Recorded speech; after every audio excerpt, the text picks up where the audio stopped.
Licenciado en Filosofía y Letras, experto en Pedagogía, mediador familiar y escritor, nuestro invitado de hoy nos va a plantear un reto importante, el de dar a los niños una educación sólida en tiempos líquidos. Echaremos un vistazo a los desafíos y las oportunidades que nos brinda la educación del siglo XXI, a esa relación padres e hijos y a los riesgos que como educadores tenemos que estar dispuestos a asumir.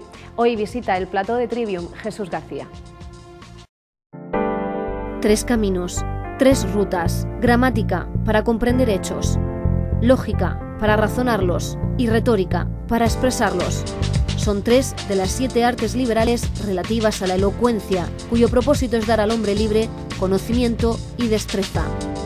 La confluencia de estas 3 artes da origen al Trivium.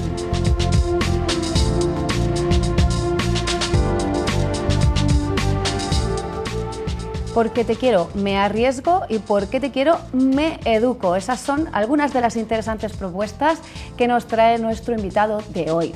Permítanme que salude a mis compañeras, Ángela y Tania, buenas noches. Muy buenas noches. Y que dé paso ya a nuestro invitado de hoy, Jesús García, pedagogo, escritor, conferenciante, bueno, un experto en educación. Muy buenas noches. Buenas noches. Decía que porque te quiero me arriesgo y me educo para poder educar, ¿no?, a nuestros niños de hoy en día. Explícanos un poco esa propuesta de por qué hay que arriesgarse. ¿Estamos arriesgando poco? Bueno, los riesgos son riesgos, ¿no? Siempre. La idea, esto responde a la idea del título de un libro, ¿no? O sea, la cuestión es que parte del principio de que hoy día todo el mundo habla de la educación en clave como pesimista, ¿no? Y entonces pues la idea vino a decir, bueno, yo arriesgo al optimismo, ¿no?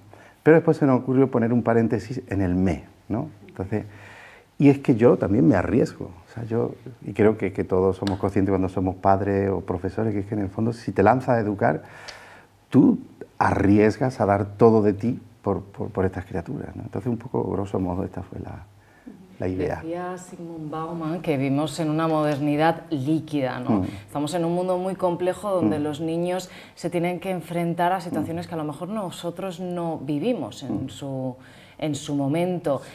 ¿Cómo, según sus planteamientos, la reacción que debemos tener ante esto es darles una educación sólida? ¿Cómo se hace eso?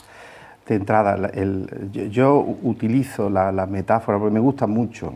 Zygmunt Bauman es un personaje muy rico, muy poliédrico, en algunos aspectos contestado. Pero yo me siento muy identificado cuando Zygmunt Bauman dice el tiempo que vivimos es un tiempo líquido, en el sentido de que el líquido adopta la forma que lo contiene, mientras que el sólido tiene forma en sí mismo. Y esto lo vemos hoy día, es decir, por ejemplo, los chavales de hoy, bueno, por decir nosotros mismos, ¿no? Somos muy volubles, ¿no? Adoptamos las formas según nos conviene, y esto lleva, pues, por ejemplo, aislamiento, individualismo. Él habla de los no lugares. Nuestros hijos y nuestros alumnos viven en sitios que son no lugares, es decir, no está la calle, no está. Y tú dices, bueno, ¿esto qué significa? Que tenemos que ser pesimistas y decir que complejo es todo esto, pero qué difícil, porque un líquido se nos va de las manos, ¿no? Y entonces pues se me ocurrió también pensando en mi propia experiencia, decir, bueno, lo que se contrapone, en el sentido más positivo de la palabra, ¿no? O sea, no como opuesto negativo, sino como oposición positiva, es el sólido. Yo siempre digo, lo sólido, que no lo rígido. Entonces, la educación sólida, ¿en qué sentido se complementa con lo líquido? Pues que tiene que ser una educación verdadera, una educación auténtica. Y que todas estas propuestas y todo esto que estamos viviendo y que nos dice Zygmunt Bauman, nos lleva a un desafío, que es decir, ¿cómo hacemos en este tiempo líquido, ¿no? Entonces, está emergiendo, cuando Benedicto XVI habló de la emergencia educativa, no era solo la urgencia, sino también que algo nuevo estaba emergiendo. Y es esta educación sólida que tenemos que ponernos manos a la obra y descubrir dentro de todo lo que es el universo sólido y de la educación, cuáles son estos aspectos que nosotros hoy tenemos que poner de relieve. Una educación, imagino, que debe partir tanto por parte de los padres como por parte de los profesores, ¿verdad? Es una pregunta en la que me voy a implicar. Tiene que partir sobre todo de la familia. Es decir, yo aquí soy, y mira que soy profesor, ¿no? O sea, pero no es un 50 y un 50%, me permito decir, ¿no? Es la parte de la profesión, de la educación, que complementa al 100% de la educación en familia. Es decir, los padres, y quizás sea una de las características de este tiempo líquido, ¿no?, que tenemos que hacer un examen de conciencia y pensar hasta qué punto estamos delegando, que no pidiendo ayuda, delegando totalmente en otras instancias educativas, ¿no? Entonces es una de las cuestiones que es muy amplia, es decir, hay que favorecer la familia con políticas familiares, pero la familia a su vez tiene que tomar realmente las riendas. Pero lo difícil de estos tiempos, de esta sociedad líquida, ¿no?, que hemos construido, es que antiguamente la familia tenía más presencia en la vida del niño, quiero decir, del matrimonio no trabajaban los dos, solo trabajaba el padre en la mayoría de ocasiones. Hoy por hoy no es así, entonces, ¿cómo podemos conjugar eso sin perder la calidad? Es que a veces los planteamientos suenan muy sencillos, pero llevarlos a la práctica es difícil. Porque te educo, me arriesgo. Es decir, es uno de los riesgos. A ver, es que el discurso no puede ser otro que decir, es que si yo quiero algo, algo me cuesta. O sea, esto es así. Esto es así. Un esfuerzo, es un pasa por el esfuerzo. esfuerzo familiar. Ahora bien, tiene que ser un esfuerzo inteligente y eficiente. Me explico. O sea, no porque un padre o una madre esté toda la tarde en casa, significa que hay una presencia, ¿no? La presencia educativa es más una presencia psicológica que real. Es decir, o sea, tenemos que ser realistas y conscientes de que la situación que vivimos es la que vivimos y hay que trabajar hasta la hora que trabajar. Bueno, sería otra cuestión ver, tal. Pero el tiempo que yo estoy en casa con mis hijos, 1 hora, 2 horas, 3 horas, ¿no?, tiene que ser un tiempo de calidad. Yo esto hablo mucho siempre, eso, que el tiempo tiene que ser un tiempo de calidad, una presencia psicológica, que nuestros hijos saben cuando tú estás ahí o cuando tú estás ahí. Sí, ¿no?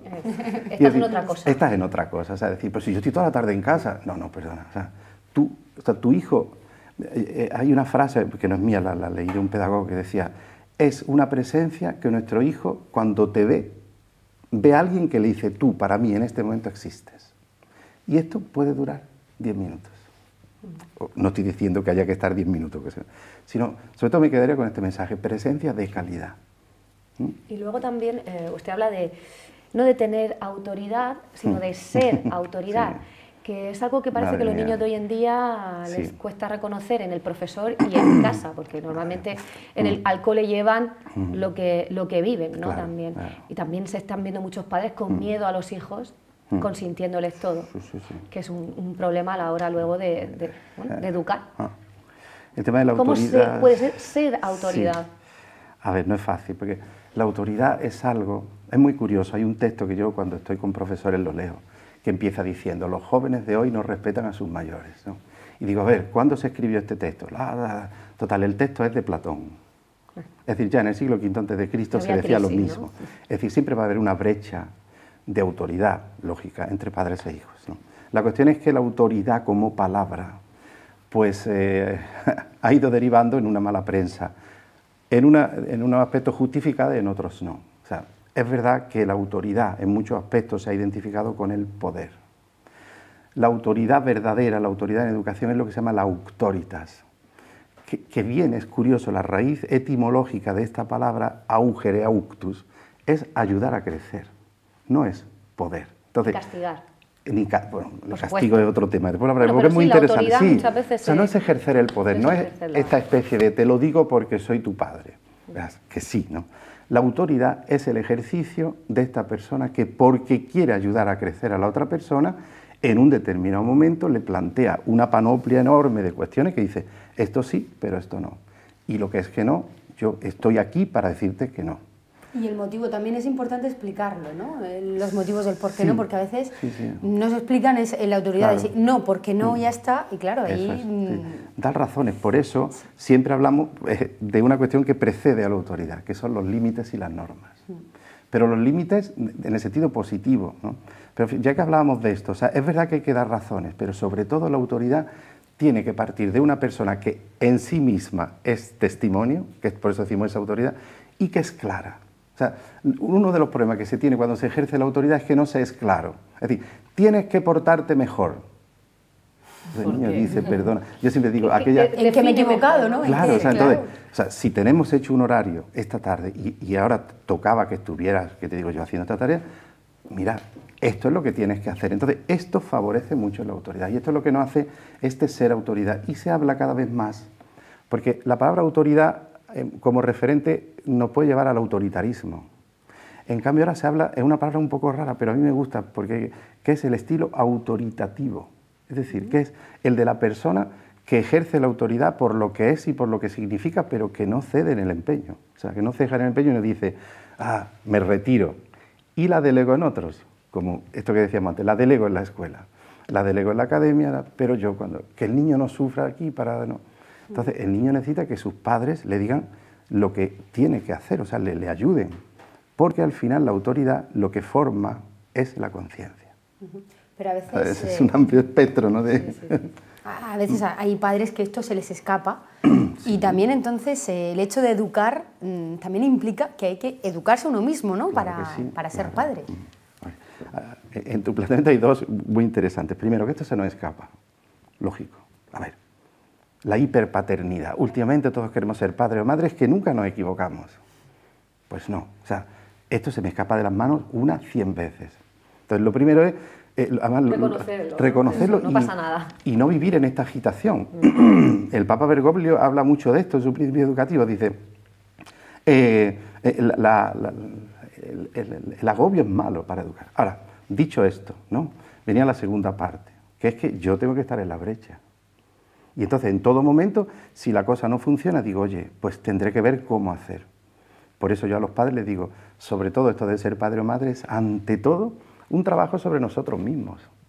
Porque uno, es curioso, uno tiende, por una parte, a educar como fue educado, pero curiosamente, por otra, a evitar lo que le hicieron, con lo cual se crea una especie de terreno de nadie, que es el miedo.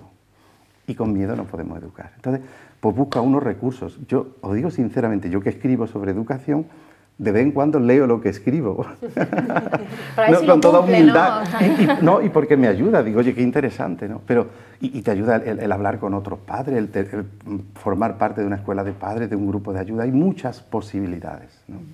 Pero tenemos que formarnos. Y Jesús, y desde las aulas, ¿qué se puede hacer tanto por parte de los profesores como de los alumnos para mejorar la educación? Porque la familia es una parte, como usted bien decía, pero otro 30%, por no decir el 50%, que ya hemos dicho que no debe ser así, tiene que ser en las aulas. Y en las aulas un niño también se forma en gran parte de su carácter. ¿Cómo se puede hacer esto? Pues un debate muy abierto, porque las políticas educativas estamos viendo que forman parte de este tiempo líquido, ¿no? A veces se hacen políticas no tanto en función de la educación misma, sino en función de ciertos intereses, ¿no? A ver, la escuela debe tener su papel, que es formar integralmente a una criatura, ¿no? Es decir, a mí me preocupa mucho que se hable exclusivamente de sociedad del conocimiento. Es verdad, porque la escuela es formación, pero la escuela no puede, digamos, negar su papel de formador de valores. Entonces, una de las cuestiones que se plantean es que la escuela también, y sobre todo, se formen valores al par que se va formando el conocimiento. Esto significa que la escuela tiene que hacer una especie de compromiso, pero vivimos en una sociedad afortunadamente plural, entonces los valores educativos son muchos y todos complementarios y todos positivos. Entonces lo interesante sería que cada centro escogiera cuáles son sus valores fundamentales, los que quiere educar, y que los padres pudieran elegir. Este sería el ideal, ¿no? O sea, entonces, habría que ampliar, Jesús, también las competencias que se enseñan a los niños, ¿no? Sobre todo la inteligencia interpersonal, la inteligencia emocional, el aprendizaje social, más convivencia en el aula, o sea que hay cosas que todavía tenemos que introducir, ¿no? Para que... Yo me permito un matiz a eso que dice. Yo pienso que más que ampliar las competencias, lo que habría que hacer es darle contenido, porque las competencias están. Por ejemplo, está la competencia social emocional, esa está. Lo que pasa es que no se trabaja. La inteligencia social es aprender a relacionarse, aprender la comunicación, aprender a manifestar emociones. Es verdad que a lo mejor se puede trabajar de forma, digamos, transversal, ¿no? Sí, o con algún método, eso, ¿no? Pero yo estoy totalmente de acuerdo. O sea, y claro, es un esfuerzo. A los pobres profesores siempre estamos diciendo tienes que añadir, ¿no? Yo pienso que la profesión, vamos, y no por hacer corporativismo, pero no lo reconozco yo, solo la profesión educativa. Primero, la profesión en educación es una pirámide invertida. Yo siempre diré que los profesores de infantil, primaria, secundaria, son los que deberían estar mejor pagados. Porque ser profesor de universidad, con todo mi respeto, que también formo parte del ámbito, es cómodo. Pero empezar a trabajar con una criaturita de 3, 4, 6 años es más complicado. Pero después es verdad que habría que reconocer socialmente, y por qué no decirlo, económicamente, la profesión docente. O sea, es una profesión que no se vive mal, reconozcámoslo, pero habría que darle, pienso, mucha más solidez, ¿no? Más reconocimiento, ¿no? Como en otros países. Sí. Hablamos de relaciones interpersonales. ¿Por qué es tan importante, y en los últimos años sí que lo hemos escuchado mucho, la inteligencia emocional, la inteligencia social? ¿Por qué es tan importante? A ver, me permito hacer un discurso, así partiendo de Bauman de nuevo, ¿no? Bauman dice que el riesgo de esta sociedad maravillosa es formar triunfadores egoístas. Entonces, analizando esto, tú dices, bueno, ¿de qué se trata? ¿De formar personas que fracasen? No. Se trata de formar triunfadores solidarios. Entonces, está claro que el antídoto, uno de los antídotos de esta situación que estamos viviendo es que la persona tiende al éxito, a la excelencia, pero a una excelencia en muchos casos individualista. Entonces, de aquí que haya que trabajar esta vertiente, que es la vertiente de la socialización, del descentramiento de uno mismo. Benito XVI hablaba mucho de formar personas sólidas, capaces de dar un sentido a su vida y de dárselo al de los demás. Entonces, para mí esta es la gran finalidad de la educación hoy. Y a veces es lo más complicado, ser generoso con tu propia inteligencia, ¿no? Claro, y reconocer eso también desde lo que sientes, desde lo que piensas, pero ojo, la inteligencia emocional, a mi juicio, en algunos aspectos y en algunos ámbitos se ha sesgado, porque yo puedo y debo expresar mis emociones, pero ojo, la razón me dice que algunas emociones hay que saberlas controlar, porque si no se convierten en instintos. No lo digo yo, lo dice Daniel Goleman, ¿eh? Entonces, educar las emociones es fabuloso. O sea, incluso, por ejemplo, yo recuerdo cuando yo daba clase, que cuando yo daba las calificaciones decía, pero bueno, ¿qué sientes? Porque hay que preguntar no solo qué siente de negativo, qué siente de positivo, que la persona reconozca que cuando tiene un sobresaliente, pues que puede decir, oye, qué bien, ¿cómo me siento? Ponerle nombre, ¿no? Porque todos sentimos, pero la inteligencia emocional es lograr expresarlo. Y esto es muy interesante porque ciertas emociones que no se expresan se quedan dentro, se pudren, acaban infectándonos. Entonces, esto es muy interesante, pero en un marco de valores.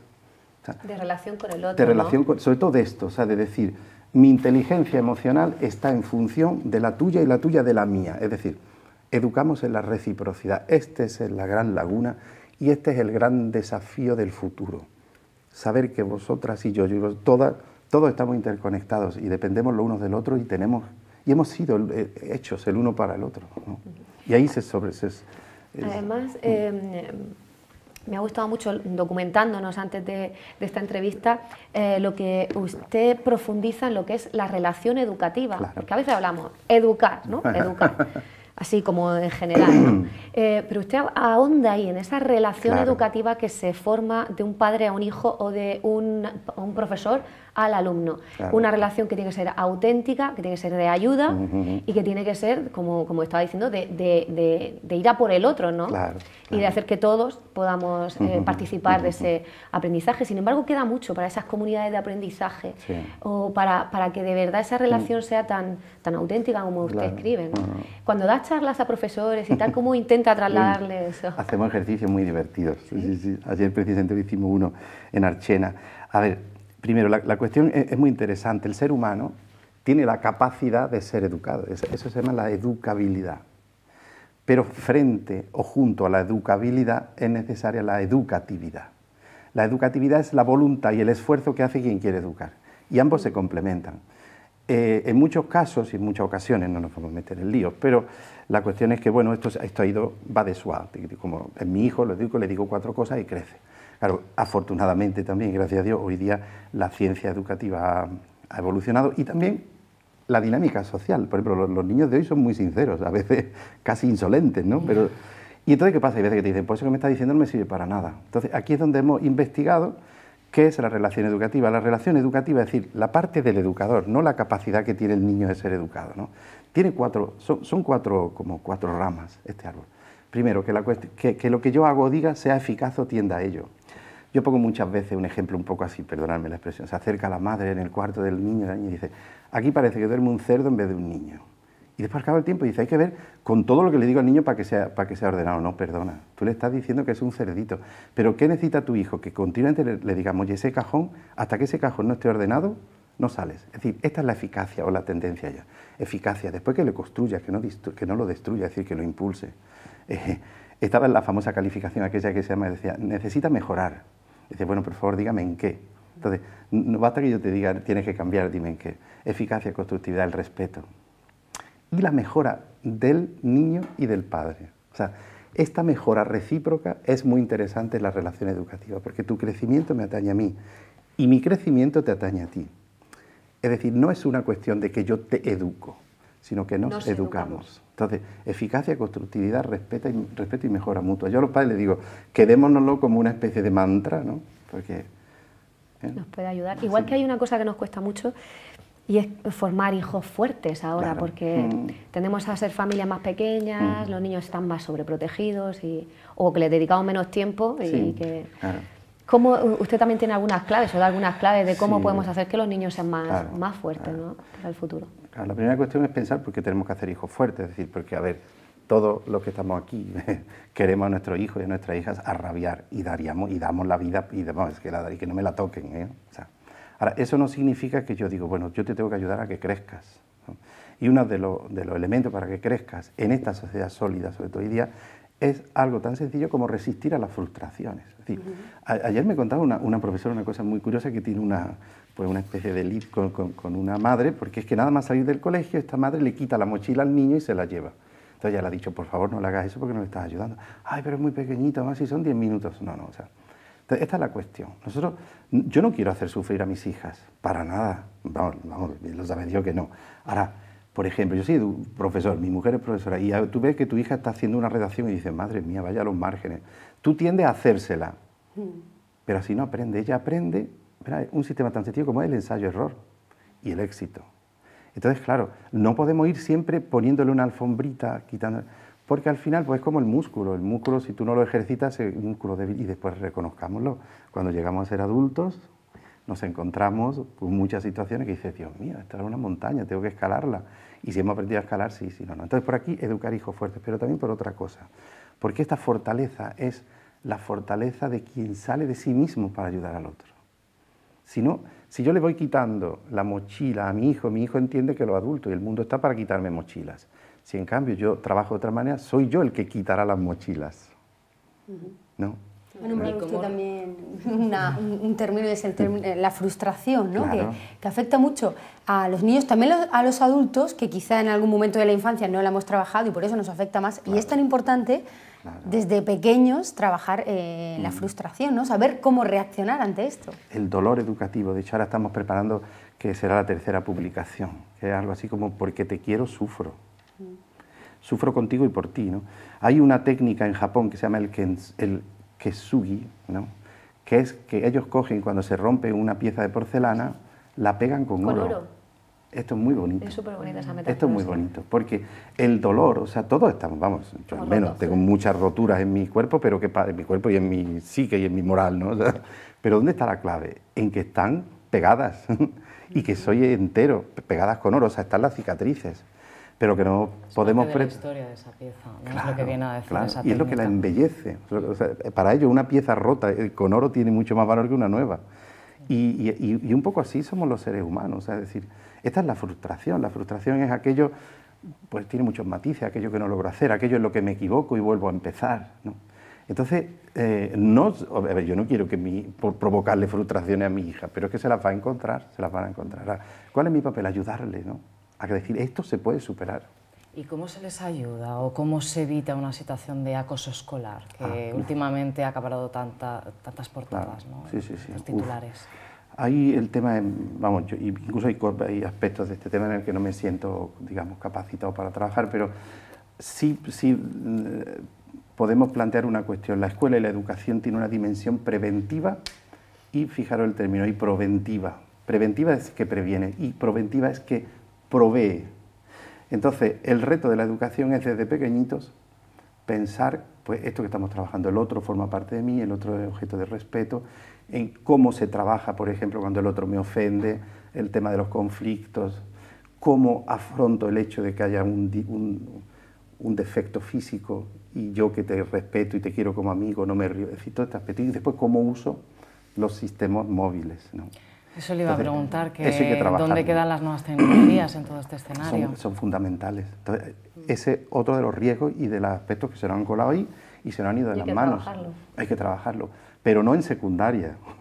Ayer estuve yo con niños de sexto de primaria, que yo era el que impartía el taller, ellos sabían más que yo de ciertas cosas. Es decir, es que estas criaturas son nativos digitales. Entonces, ¿qué tenemos que hacer desde pequeñitos? Entonces, desde pequeñitos, por ejemplo, si un niño, es muy fácil entretener a un niño pequeñito, tú le coges la tablet, se lo pones en el carrito y el niño, ¿qué entiende? Es papá sustituto. Y como más le puedo ofender, me puedo reír, no me dice nada, pues empieza a entrar. Y si un día se cuela una serie en la cual alguien se ríe de alguien, yo me río y nadie me dice nada, yo lo voy incorporando como normal. Entonces tenemos que estar, lo que decíamos, el tiempo de calidad. O sea, tenemos que estar muy atentos a qué series ven nuestros hijos y decirle, oye, ¿no te parece que, por ejemplo, a que apoyen al más débil, a todas esas cuestiones tenemos que estar muy atentos, ¿no? Porque en el fondo, a ver, el ser humano tiene el pecado original, tiene la huellecita simplemente del egocentrismo, ¿no? O sea, entonces tenemos que ayudarle a que salgan mucho de este egocentrismo desde pequeños. Entonces, ¿cómo se hace? Hay dinámicas, esto que os comentaba al principio, estos juegos que estamos haciendo se llama Juega por la Paz. Ponemos una serie de reglas para que jueguen, aprendan a perder, aprendan a ayudar al más débil, y ellos juegan y se lo toman en serio, pero después son felices porque dicen, hoy he aprendido a hacer amigos. Entonces, esto es muy interesante porque la amistad está por encima del defecto físico. Si nos quedamos solo en la trivialidad que se transmite por ciertos medios, nos quedamos solo en el defecto físico, nos reímos, mandamos un mensajito que parece algo ingenuo, pero al final ese es el inicio del acoso. Las nuevas tecnologías amplifican el acoso en muchos casos, ¿no? Es lo que se están encontrando los niños de hoy en día. Claro. Pero además luego afecta también a la familia, ¿no? Las pantallas están cambiando incluso nuestra manera de relacionarnos dentro de casa. Totalmente. Es el gran intruso. El gran intruso. Yo me acuerdo cuando existían solo los vídeos, ¿no? Y las televisiones decían, es la caja tonta. Y alguien dijo, no, el tonto es el dedo que la pone o no. O sea, la caja es muy lista. Entonces, es una metáfora un poco burda, está la caja tonta, está la caja tonta, y un montón de dispositivos claro, además, más. La cuestión es que se llaman dispositivos móviles, su propio nombre lo indica, es decir, te los puedes llevar, no son móviles porque ellos no se mueven, son portátiles, ¿no? Pero tú te los puedes llevar a tu cuarto, a tu habitación, te puedes aislar. Entonces ahí tenemos que estar muy atentos y mirar a los expertos, que hay expertos que te dicen cosas tan sencillas como, por ejemplo, que un dispositivo móvil en ciertas edades, por no decir en todas las edades, nunca entre en un cuarto donde tú vas a estar solo, por ejemplo. Que los dispositivos móviles en ciertos momentos de la vida haya unas normas que cuando estamos comiendo en reuniones familiares, que si los niños son pequeños haya horarios y por supuesto que haya filtros y que los padres, ahí de nuevo, nos tenemos que formar. No puede ser que nuestros hijos sepan más de poner o quitar filtros que los padres. Esto porque te engañan directamente, claro. Es lógico. O sea, yo a veces digo, verás, no, lo estoy diciendo en público, pero es que si yo tuviera la edad y mis padres, pues lo mismo hacía lo mismo, ¿no? O sea, porque por estructura psicológica de la edad. Pero entonces, y si tú como padre o madre no logras, pues hazte un cursito, date información, habla con expertos, que los hay, y nos pueden ayudar muchísimo, ¿no?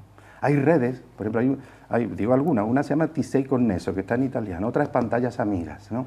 Tú entras ahí y te dan un montón de recursos para padres, pero de nuevo, hay que dedicarle un tiempo. Y también ofrecerle una alternativa, ¿no? Porque muchas veces el tema está en que si tú le dices al niño, deje el iPad o lo que sea, y te pones a jugar con él, el niño va a estar más contento. Lo que pasa Sin que... duda. Pues a lo mejor entre las tareas que tienes que hacer o los líos en los que andamos metidos siempre, pero si se le ofrece una alternativa mejor, ¿no? Sin diferente duda. a la pantalla, ellos son capaces de dejarla incluso. Yo cuento siempre una anécdota. Mis dos hijas, una tiene 25 y otra 21, y nosotros con ellas hemos hecho solo una mudanza de casa, ¿no? Entonces, el gran objeto que ellas quieren que nosotros nunca perdamos son los juegos reunidos Hyper.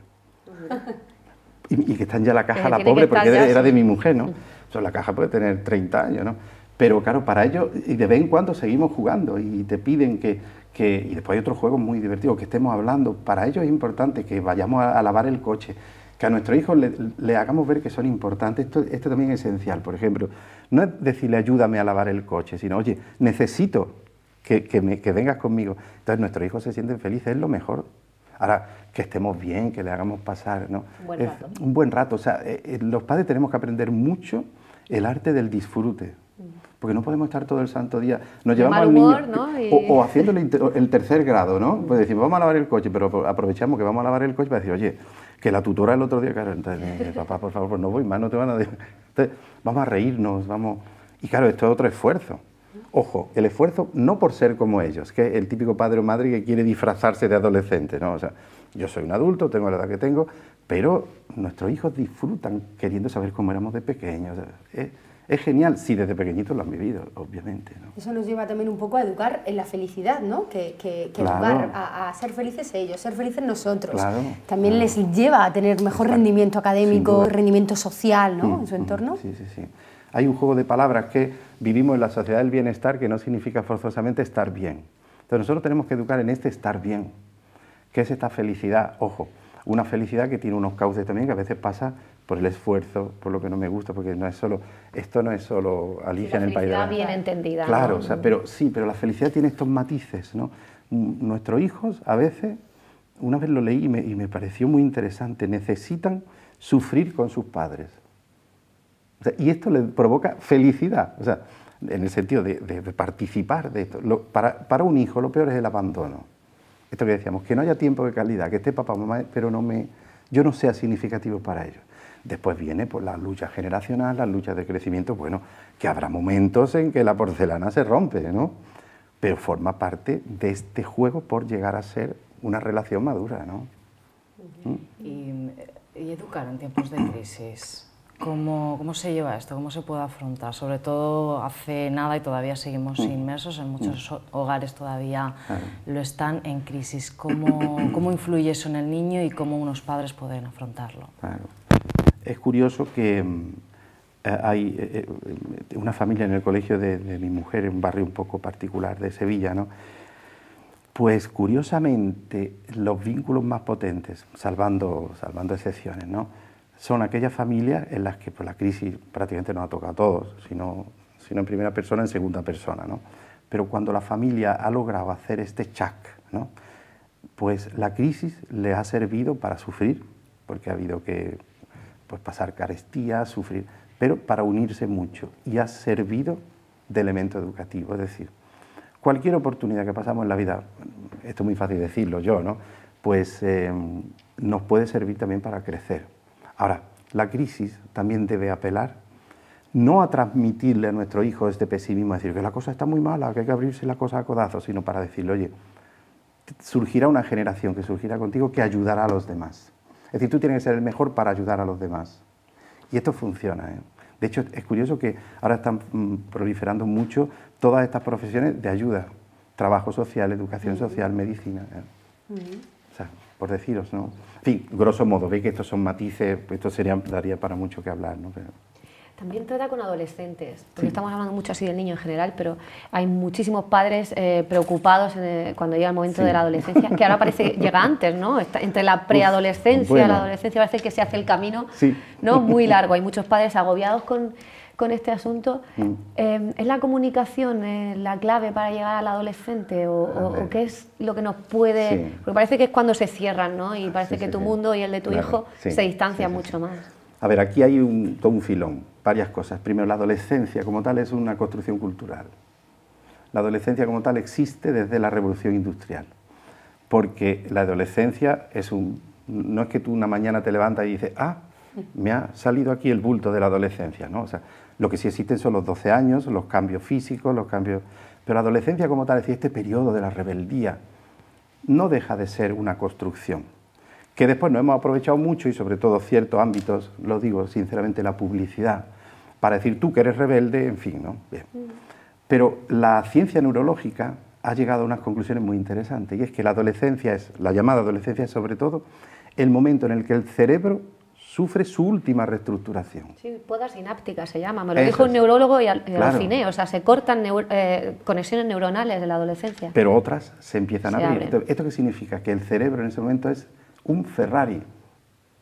Claro, ¿qué pasa? Es un Ferrari y hay que ayudarle a la criatura a que conduzca ese Ferrari, porque no tiene los recursos.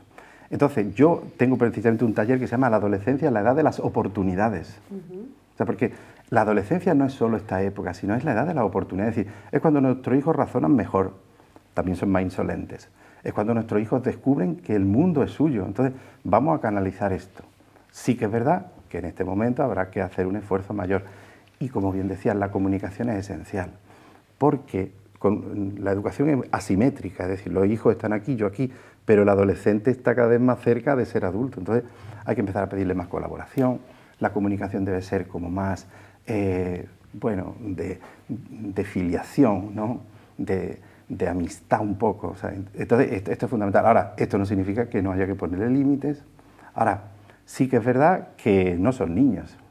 Yo creo que lo peor para un padre es saber que su hijo pues ya no es el bebé que venía y... Eso es muy difícil porque sí, tenemos que entender, o el niño tiene que entender que está creciendo, pero también los padres tienen que asumir que su hijo está creciendo, está madurando. Y que ya su camino es ya la independencia y la autonomía. Una neuróloga nos explicó una vez en un curso algo que me parecía interesante, era psicóloga, era neuropsicóloga, decía, el amor entre un padre y un hijo y un padre no, es tal que para eso la psicología ha inventado esta ruptura, porque si no, ninguno de los dos se separaría.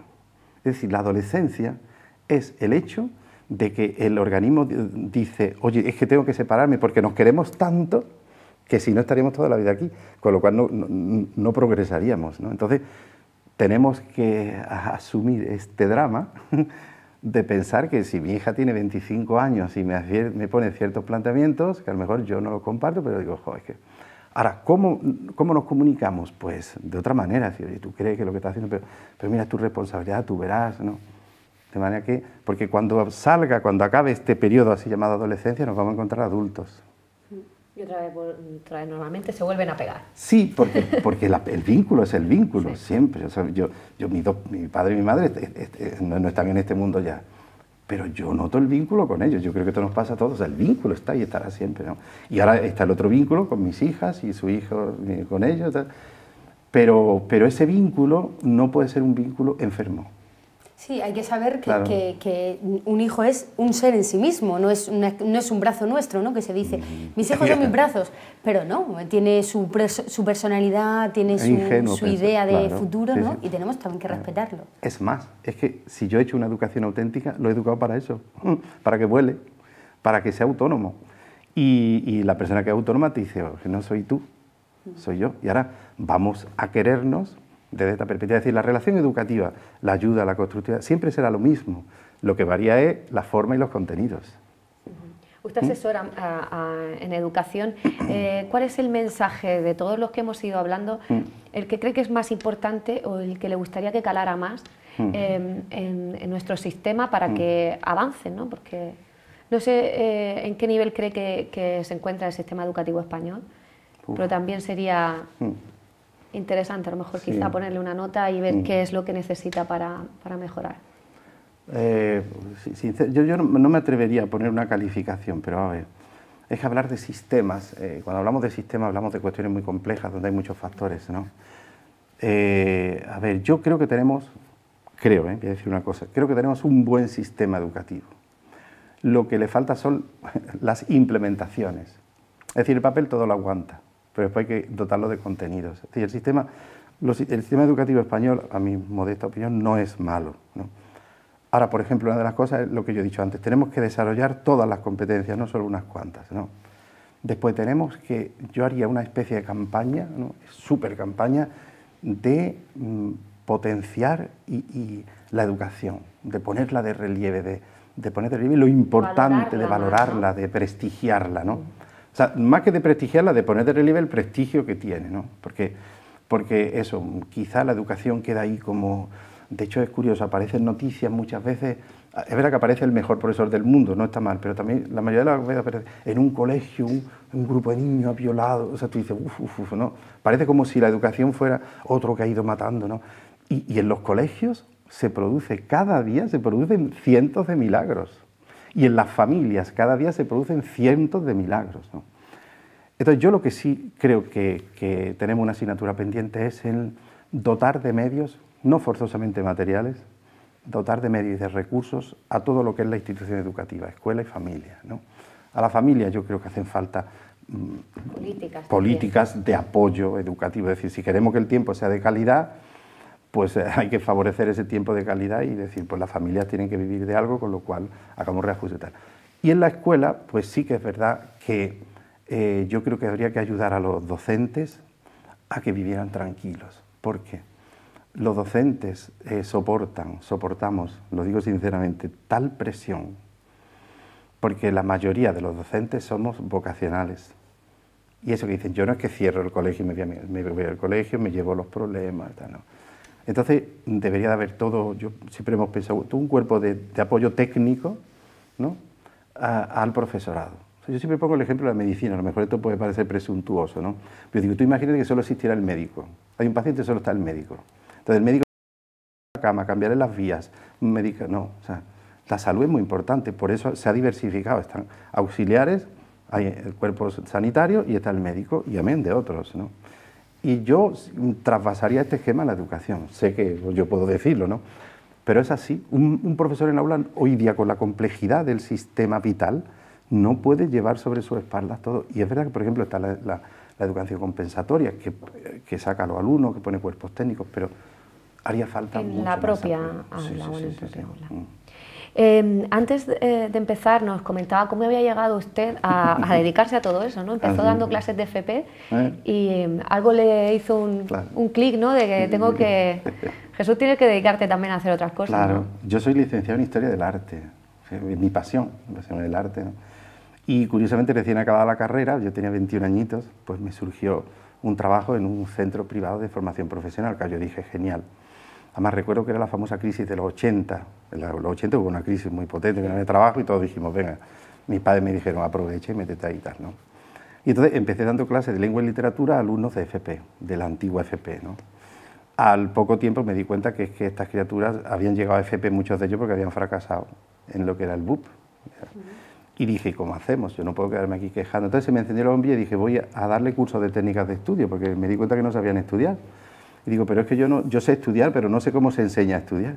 Entonces, a partir de ahí, no voy a contar más historia, empezó una labor de autoformación, después ya de esta institución por la que trabajaba, me retiro de la docencia y me empezó ya misma a formarme más, a darme más rudimentos, y he acabado como formador de padre y profesor. Ahora estoy trabajando ya como mediación familiar, ya es otra historia, ¿no? Pero yo siempre se lo pongo como ejemplo a mucha gente, digo, mi vocación, o sea, yo siempre tuve la vocación por la educación, pero uno tiene que formarse, la vocación no basta, tienes que trabajar y tienes que ser consciente de tus carencias, porque siendo consciente de tus carencias te lanzas también a ver qué tengo que aprender. Lo que no sirve de nada es estar contigo diciendo que vaya estos niños de hoy que no aprenden, no. O sea, la queja. La queja. Y eso es otra cuestión, estamos muy instalados en la queja y en el reproche, y la queja es una especie de diablo que se te mete contra ti mismo, ¿no? Y te devora, ¿no? Y tú dices, al final acabamos todos aquí diciendo, bueno, harakiri colectivo, ¿no?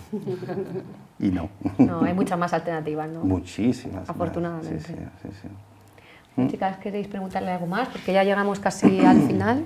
La verdad es que ha sido un placer porque hemos aprendido muchísimo y yo creo que no solo padres, sino también profesores que estén viendo el programa y ya hayan tomado buena nota. Genial, muchas gracias a esta oportunidad. Gracias a usted por venir y Pues muchísimas gracias. Se me ha hecho cortísimo. Se me ha hecho muy corto. Muy corto. Pues tiene que regresar. Pues venga, yo... ¿Está escribiendo un libro? ¿Nos sí, ahora estamos con es que esto es una trilogía, porque te quiero, te educo, porque te educo me arriesgo, y ahora vamos a este que es...